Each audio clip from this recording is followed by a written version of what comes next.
করেন।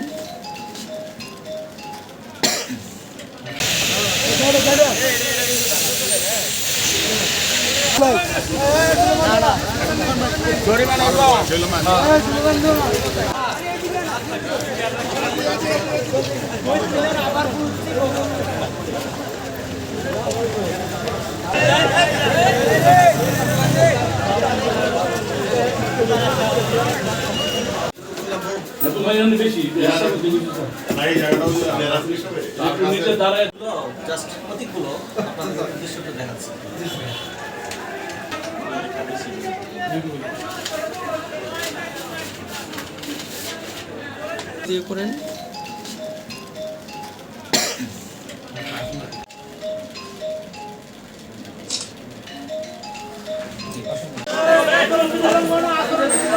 আমরা দয়া করে কেউ স্লোগান না দেয়।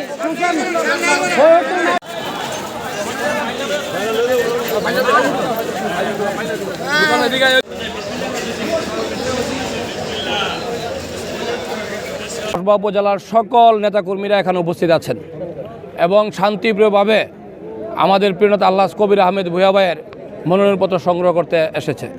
আমরা আইন মেনে নিয়ম মেনে আমরা অফিসে গিয়ে আমার মনোনয়নপত্র সংগ্রহ করেছি।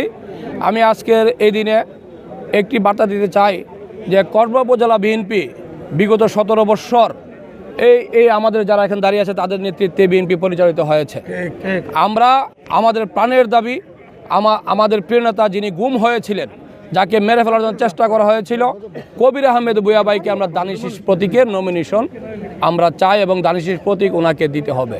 ওনাকে যদি দেওয়া হয় এই কসবা উপজেলা বিএনপি এই 17 বছর যে আন্দোলন সংগ্রাম করেছি, আমাদের ছেলেদের চোখ হারিয়েছে, আমাদের ছেলেরা ক্রসফায়ার হয়েছে, আমাদের ছেলেরা মাথায় গুলি লেগেছে, আমাদের ছেলেরা জেল খেটেছে, আমরা জেল খেটেছি এবং আমরা আমাদের সকলের প্রাণের দাবি এবং আমাদের দেখেন মহিলা দলের নেত্রীরা এখন উপস্থিত আছে, সকলের প্রাণের দাবি দানিশি প্রতীক যদি কবির আহমেদ ভূঁইয়া ভাইকে দেওয়া হয় এই আসনটি আমরা পুনরায় আবার ফিরে পাবো।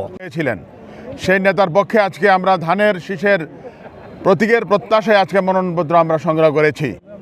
আমরা ইনশাআল্লাহ আশাবাদী যে আমরা ধানের শীষ নিয়ে আমরা ইনশাআল্লাহ আগামী নির্বাচন কবির আহমেদ ভূঁইয়া সাহেবের পক্ষে করব।